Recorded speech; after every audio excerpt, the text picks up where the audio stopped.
¿Qué tal, señoras y señores? Bienvenidos a De Ayer a Hoy en Córdoba Internacional Televisión. Estamos empezando un programa que hoy tiene que ver con las multinacionales. Es el tema que queremos tratar en el día de hoy con Javier Fernández Arribas. Javier, ¿cómo estás? Bienvenido. Encantado de estar aquí. A todas horas te veo en la televisión, te escucho en la radio. Hacemos lo que podemos. ¿Tienes tiempo para todo? ¿Para dirigir también a Talayar? ¿Cómo estás? Más o menos. No, oye, el trabajo que nos falte, ¿no? Claro que no. Hoy, Javier, hablamos de un tema que yo creo que es importantísimo. Lánzame un titular. Porque hay mucha gente que cuando se habla de multinacionales, miedo. Otros dicen, si no fuera por las multis, bueno, eso lo vamos a ir desgranando poco a poco. Pero yo te hablo de multinacionales y ¿qué me dices tú? La globalización permite a los pequeños y medianos empresarios ser multinacionales. Bien, Javier, vamos a ver el vídeo del ayer, hacemos un poco de introspección, vemos por dónde podemos caminar y luego te pregunto, ¿te parece? Perfecto. El vídeo servido en bandeja. ¿Qué es una empresa multinacional? Es aquella que cuenta con medios de venta y con fábricas en un variado número de países, en muchos de los cuales comercializa sus productos.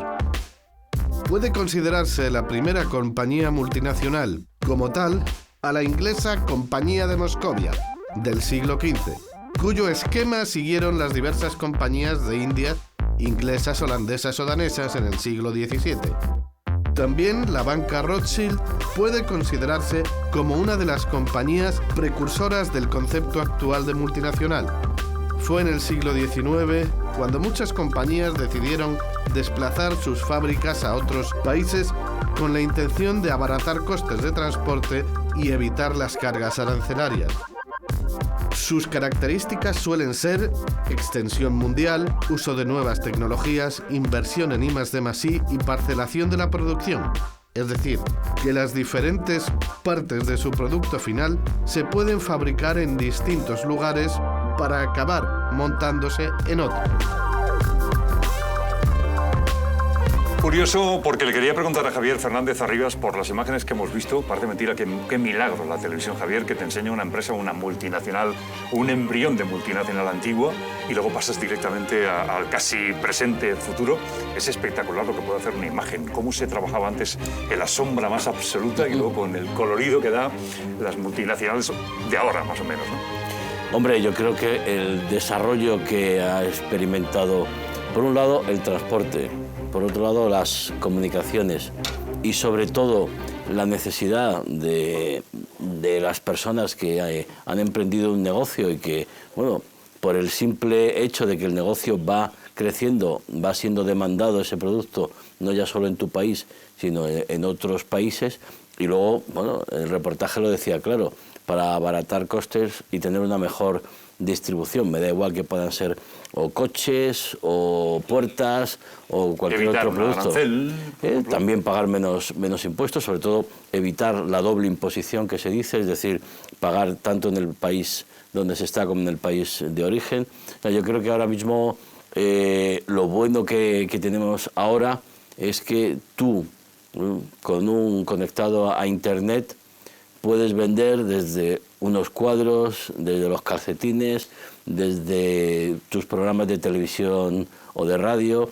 O sea, que ahora mismo esa globalización y el desarrollo increíble de las comunicaciones a través de Internet permite que cualquiera de nosotros podamos ser una multinacional. Lo que ocurre es que hay una tarea muy pendiente y es que luego haya un mejor reparto de la riqueza. Qué bueno es eso que acabas de decir ahora. Vamos al tiempo del vídeo, cuando estábamos viendo. ¿Tú crees que la expansión europea es la que crea, es la semilla de esas multinacionales de las que hablamos hoy? Hablas semilla europea por las colonias, porque hay muchas veces...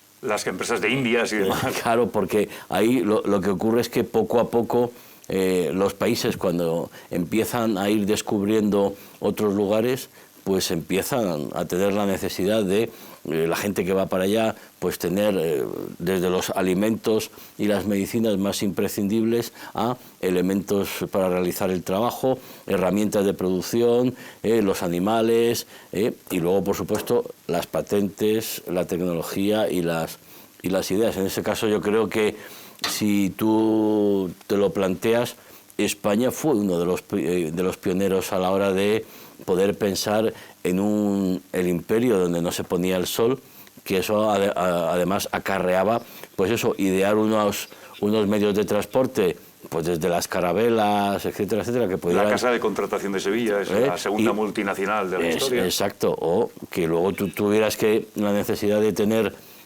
las instituciones adecuadas para poder gestionar todo eso. O sea, tú, por ejemplo, si vas a Sanlúcar de Barrameda, tú tienes muchos sitios donde se estaban controlando los barcos que entraban y salían a las Indias con el comercio. O sea, y ahí España o ese tipo de instituciones fueron las primeras multinacionales. Hombre, en China también se conoce, lo que ocurre que la historia es más interna y no ha tenido tanta difusión, pero sí, en ese siglo, desde que España descubre América en 1492, buscaba las Indias, porque ahí, dentro de lo que es el sudeste asiático, también se producía bastante comercio y las empresas y los productores también tenían intercambios, pero como un intercambio y además floreciente, España, y fíjate, ahí a los ingleses lo que les encantaba era asaltar nuestros barcos para no ya solo el oro o la plata que traíamos desde América Latina, también las especias o los alimentos, etcétera. Ahí va todo. Y Javier, ¿hay algo, cuál es el proceso para convertirse en una, aunque estamos hablando de tiempos, en los primeros tiempos que se convertían en multinacionales, dime cómo es el proceso de convertirse y, por ejemplo, cómo una tienda de hamburguesas o una fábrica de chocolate se puede convertir en algo tan grande, ¿no? Eso es difícil, es un pequeño milagro, ¿no? Es un pequeño milagro, pero todo depende, uno, de que tengas una buena idea. Dos, de que tengas la formación adecuada para llevarla a cabo lo mejor posible.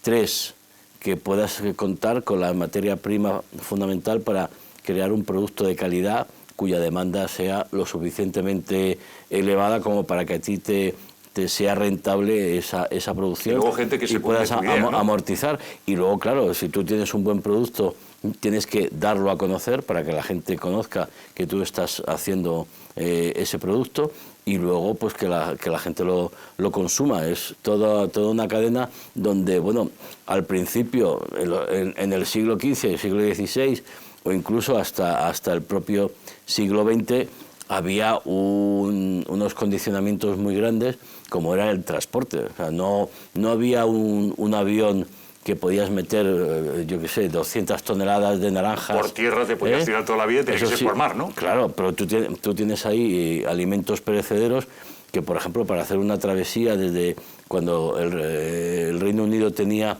sus colonias en la India y demás, pues el recorrido de los barcos hacía que, bueno, pues ciertos productos se fueran perecederos, con lo cual no puedes tener una intención sobre todo antes de la apertura del canal de Suez.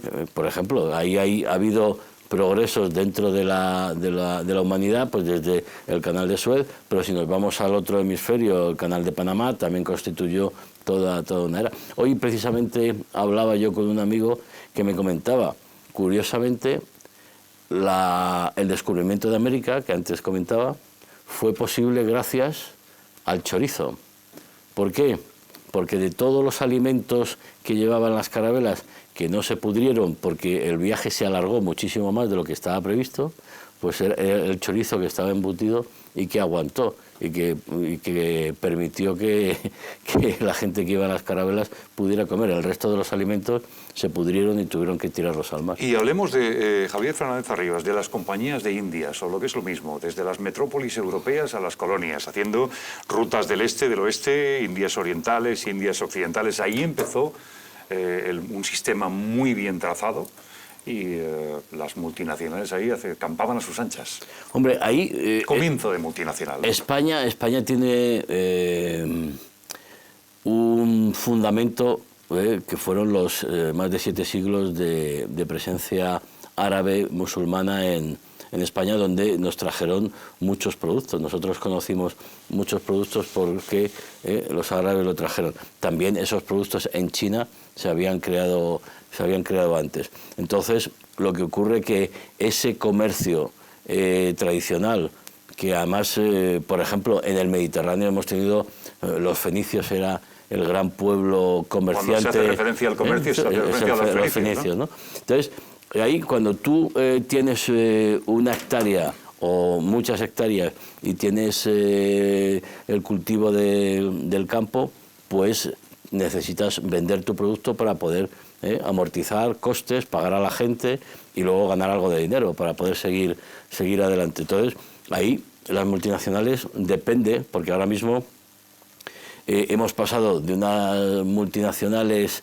en los siglos XVII, XVIII, XIX muy constreñidos por los condicionantes de transporte y luego conservación, etcétera, etcétera, a unas multinacionales ahora mismo que tú metes en un avión, aparte de la congelación, que es otro de los elementos a tener en cuenta, en cuanto a alimentos, no, en otro tipo de productos no hace falta, pero tú ahora mismo puedes contratar un avión de carga y poder desplazar a cualquier parte del mundo tu producto en un tiempo bastante razonable. Es verdad que el barco es mucho más barato y también el barco ha adelantado bastante sus horas de navegación más rápido, ¿no? Vale. Hay una cosa que me ha llamado la atención, Javier, cuando has hablado de la presencia musulmana, que fue, no sé si el embrión, pero uno de los embriones de las multinacionales. Cuando hablabas de eso, ¿qué querías decir con la presencia musulmana de productos? Porque nosotros ahí lo que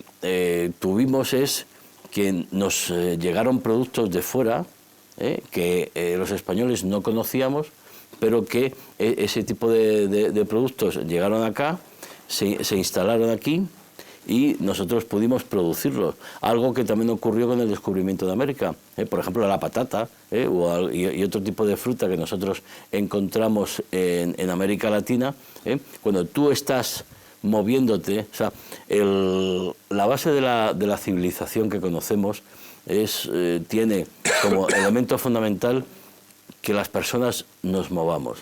Y el movimiento de las personas, un día estás aquí, mañana estás allí, el otro, requiere que luego tú tengas los servicios suficientes desde, insisto, alimento o la sanidad, o que tú te hayas formado, por ejemplo, el transporte, etcétera, etcétera, para que tú ese desplazamiento lo puedas llevar a cabo y puedas hacer el trabajo que tienes que hacer, o puedas disfrutar o puedas conocer nuevas culturas, nuevas formas de vida, nuevas formas de organizar el trabajo, nuevas formas de organizar empresas, etcétera, etcétera. O sea, que ese movimiento de los seres humanos a lo largo de la historia han contribuido a que, bueno, pues tú seas capaz de fabricar este bolígrafo y venderlo en Singapur, si es que el bolígrafo es bueno y los de Singapur les gusta. Lo quieren, ¿no? Javier. Y lo anuncias bien, claro, que para eso está la campaña de marketing para poder hacerlo. Pros y contras de las multinacionales. Antes de ver el vídeo del hoy, documental, el docu que hemos preparado, me gustaría, Javier, que me dijeras un poco los pros y contras, porque tiene sus fantasmas, tiene gente que está a favor, detractores. Una multinacional que explota los recursos de una región concreta sin que esa región concreta obtenga beneficios, es una mala multinacional. Porque lo que está haciendo es explotar los recursos... Que de eso también hay. De una zona. Hombre, claro, ahí durante mucho tiempo el American Fruit, que fue la gran compañía norteamericana de fruta, en América Latina tenía unos sueldos de miseria, con unas condiciones de trabajo realmente miserables, y tenían unos beneficios bastante notables, aparte de la influencia política.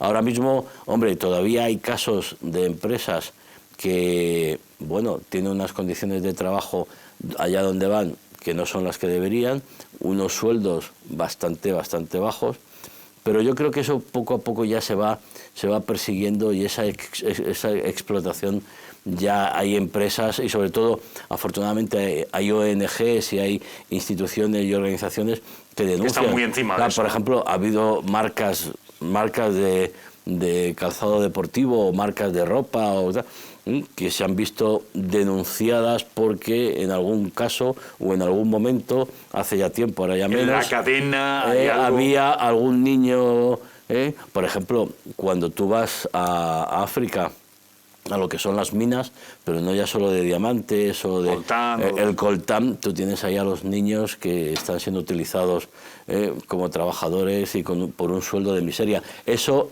no se debe permitir. Lo que debe ser es que esa multinacional, para que pueda desarrollar su producto y sobre todo sus perspectivas y demás, que vaya donde tiene que ir, pero que eso contribuya a la riqueza de esa zona. Gracias, Javier. Vamos a ver el vídeo de hoy, si te parece, porque aquí ya nos metemos en tiempo presente y en futuro y tenemos que pensar cómo serán las multinacionales del futuro y demás. Vamos a verlo, Javier.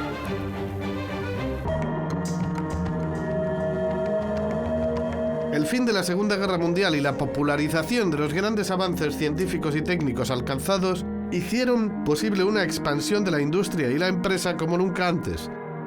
Además, los materiales sobrantes de la guerra fueron reutilizados y transformados para su venta, para lo cual hizo falta un mercado mundial.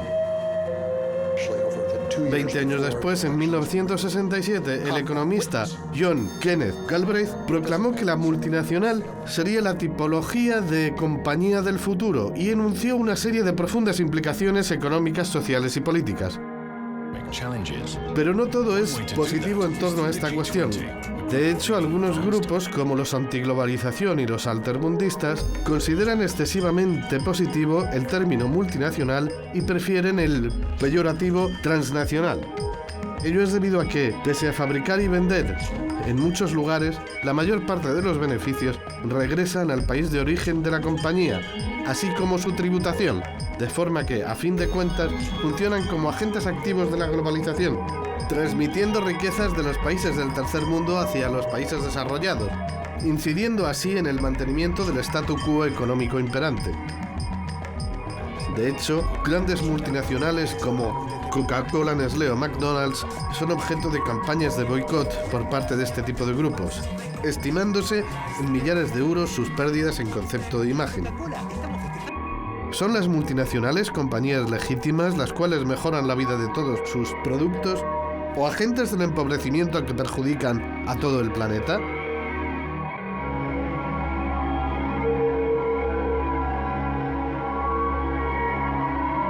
Ya estamos sumergidos en el presente y vamos camino al futuro, Javier, con un bólido prácticamente, porque sabes que la televisión, y tú lo sabes mejor que nadie, vamos siempre a toda pastilla. ¿Transnacionales o multinacionales, Javier?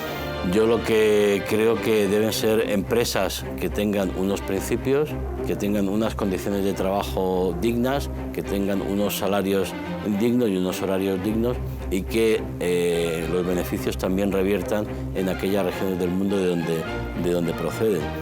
Yo insisto, por supuesto que hay casos, ahora mismo, el caso que a mí más me indigna, Por favor. Cuando China va a un país en África, como yo que sé, Malawi o... Ahora está muy de moda China con África, ¿no? ¿Qué tal? Entonces, un caso real. En Malawi, China compra una antigua mina en la región norte. Y ahí los de Malawi, qué bien, van a abrir la mina, nos van a dar trabajo, vamos a poder progresar y desarrollarnos. Bueno, a los 3 días llegan 5 aviones desde China con 300 trabajadores chinos y se ponen a trabajar la mina. Por tanto, mucha riqueza. Y los de Malawi dicen, bueno, no nos dan trabajo, pero por lo menos nos comprarán el grano, el trigo, el pan o la carne o lo que... A los 3 días llegan 3 aviones con comida china y ahí lo que se crea es un gueto y la mina la trabajan los chinos, además algunos sacados de la cárcel, y la comida que consumen esos chinos es también procedente de China, con lo cual... ¿Y eso no se regula? ¿No lo regula? Lo que ha ocurrido en muchos países de África es que no quieren... Digo, tampoco vamos a demonizar a China, o sea, no todos los chinos... Ni lo pretendíamos, No todos los chinos actúan igual. Por ejemplo, el desarrollo de América Latina en los últimos años ha sido porque necesita tanto materias primas como alimentos, y eso lo ha comprado en América Latina, con lo cual China ha invertido en el último quinquenio una media de 110.000 millones de dólares anuales en América Latina, y eso se ha notado. Ahora que China está un poquito ralentizando su economía, pues América Latina pero esa ha sufrido. ralentización de economía es todavía muy alta, ¿no? No, pero sí, está causando cierto... O sea, con lo cual yo, vamos a ver, ahora mismo una compañía que quiere expandirse y que va, o por un lado, o bien solo vende sus productos fuera, puede ser una opción, tiene una capacidad de exportación pues bastante amplia, sobre todo, uno, por el transporte, lo hemos dicho, y dos, por las comunicaciones, y tres, por la difusión. Internet ahora mismo,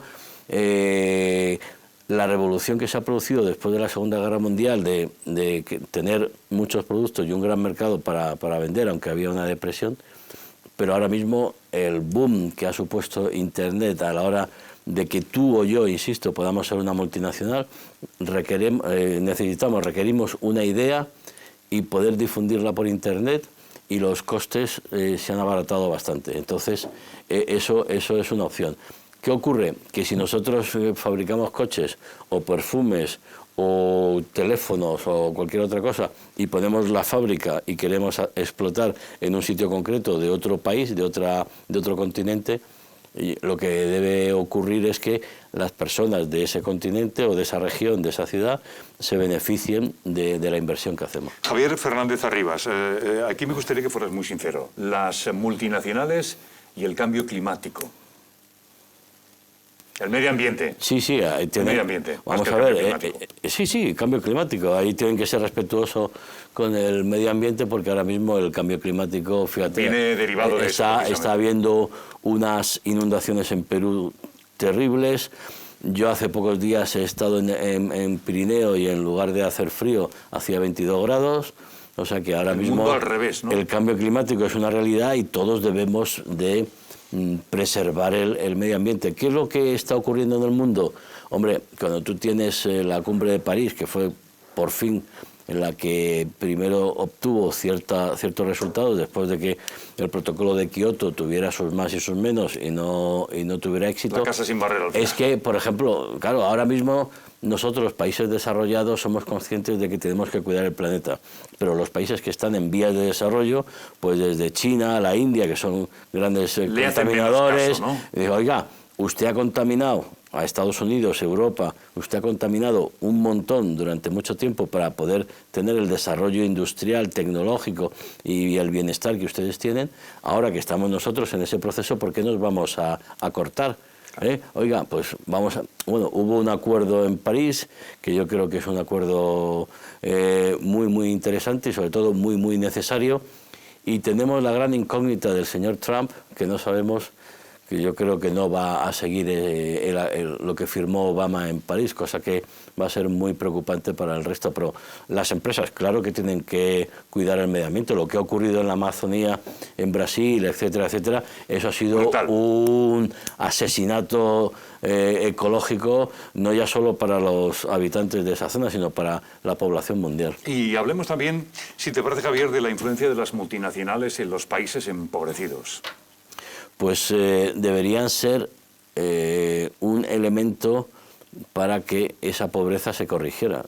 Insisto, la empresa que las ha habido, que llega a América Latina, o que llega a África, o que llega a algún país de Asia, y sigue un poco de vidilla, ¿no? Ya que estás siguen considerando eso sus colonias. Por ejemplo, algo que no hizo España. España, cuando descolonizó, entregó todo y se vino para acá, ¿no? Franceses, holandeses o británicos descolonizaron, pero siempre han mantenido ese cordón umbilical comercial, o sea, lo que es la Commonwealth en el caso británico y tal, para que económica y comercialmente esos países siguieran dependiendo de la metrópoli. Entonces, efectivamente, ha habido empresas y ha habido multinacionales que han tenido una influencia bastante negativa. En muchos casos ha habido empresas, y eso tenemos bastantes películas en Hollywood, que han influido en un cambio de gobierno, porque ahora... Iba a hablar de eso, los cambios de gobierno hechos por las multinacionales. Porque ahora mismo el problema que tiene África o muchos sitios son los estados fallidos. Ahí el problema está en que en esos países normalmente hay una élite que se ha formado fuera de, y que cuando vuelve, en lugar de corregir y hacer unas instituciones solventes y fuertes, y además con un sistema fiscal importante para poder mantenerlo. ADN multinacional, ¿no? ¿Ya? Tienen, no, o se corrompen, vamos a hablar claramente. O sea, el problema de que haya empresarios sin la mentalidad que deben de tener, sin escrúpulos, que puedan ir a explotar hoy en día, pero pues depende también de que el gobierno de turno, del país de turno, pues tenga más o menos facilidad de corrupción o no. Por desgracia, la corrupción es un mal generalizado que ocurre. Parece que un ejemplo claro en sería todo Brasil, ¿no? Ahora mismo Brasil. Bueno, Brasil o muy cerquita en Francia, pues tú contratas a tu mujer o a tus hijos y les das un sueldo público y resulta que tus hijos tienen 15, 16 años, como ha ocurrido con el ministro del Interior francés que ha tenido que dimitir. O sea que en ese sentido, por desgracia, la corrupción es un mal endémico. Afortunadamente ahora mismo la globalización, gracias además a Internet y a las comunicaciones, ha permitido que organizaciones de defensa de los derechos humanos, de defensa de los consumidores, etcétera, etcétera, actúen, ¿no? Puedan actuar, porque estamos hablando mucho de alimentos, pero podemos hablar mucho de medicamentos, porque las farmacéuticas ahí están, o piedras preciosas, o el coltán en el Congo, que sirve para fabricar este cacharro. Material indispensable para los móviles y los ordenadores. O, por ejemplo, pero las grandes multinacionales de verdad que se conocen muy poco, la que controla el trigo para hacer el pan en el mundo y la carne, el pescado menos. Esas grandes multinacionales de alimentación son las que realmente tienen una influencia capital y además, bueno, pues tienen una concentración de poder que quizás sería mejor que fuera poco. Ahora ha habido la compra por Monsanto, la ha comprado Bayer, y ahora mismo pues toda esa concentración de compañías, pues yo creo que, bueno, esperemos que salga bien, pero la competencia siempre es no solo buena, sino necesaria o imprescindible, diría. ¿Será el futuro Javier Fernández Arribas de las multinacionales? El futuro. En el mundo empresarial. Bueno, yo... Te lo digo porque, No. por ejemplo, por el romanticismo que significa ya irte a cualquier esquina donde tenías localizada la tienda aquella de ultramarinos de cuando eras pequeño, que ya no existe, que se han ido cayendo todas, y hay una tienda de una multinacional, ¿no? No, yo no estoy de acuerdo con eso. ¿Por qué? Hombre, es verdad que las grandes empresas, las grandes superficies que se llaman, distribuidoras, pues pueden hacer algún tipo de competencia desleal, pero además yo como autónomo y además trabajando con autónomos y emprendedores, lo que tú no puedes es quedarte con los brazos cruzados pensando que tu comercio, que tu abuelo creó, tu bisabuelo creó y tu padre siguió, pues puede funcionar igual ahora mismo, en este momento, que hace 40 o 20, incluso 10 años. ¿Por qué? Porque ahora mismo tú compras y te lo llevan a casa. O sea, no, si me apuras, no hace falta que... tú tienes un ordenador... Hasta el menú diario te lo traen a casa. Y te lo traen ya la comida cocinada, punto 1. Punto 2. Tú ya no, el comercio ya no puede esperar a que la gente entre, sino que el comerciante tiene que entrar a través del teléfono, a través del WhatsApp, a través de las redes sociales, tiene que llegar al consumidor y sobre todo tiene que adaptarse a los horarios que, por ejemplo, yo que tengo ya el coche muy viejo y estaba viendo un renting, pues resulta que los sábados y los domingos las empresas que venden coches en España, en Madrid, el sábado cierran a la 1 y ya no... Y entonces yo discutía, claro, oiga... Porque a lo mejor tú por la tarde es cuando puedes ir el sábado. Claro, es que yo también tengo derecho al fin de semana, sin duda, yo no lo pongo en duda, pero entonces cambia de trabajo. ¿Por qué? Porque tú tienes que adaptarte... Búscate otro canal, ¿no? Por ejemplo, pero sobre todo la gente, la gran mayoría de la gente que quiere comprarse un coche, por ejemplo, o que quiere ir de compras de ropa, o que hace la compra... Oiga, cuando termina la gran mayoría de su horario de trabajo es cuando tiene disponible para hacer este tipo de cosas.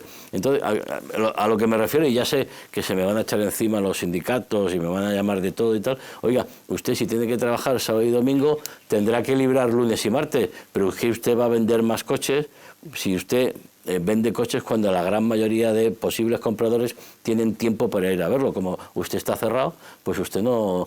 Y con eso me refiero a otros comercios, por ejemplo, en Andalucía, que en el mes de junio abren por la mañana. Oiga, si con 40 grados, ¿quién va a ir a la tienda? Tendrá usted que abrir a partir de las 7 de la tarde hasta las 2 de la mañana, si me apura, que la gente está...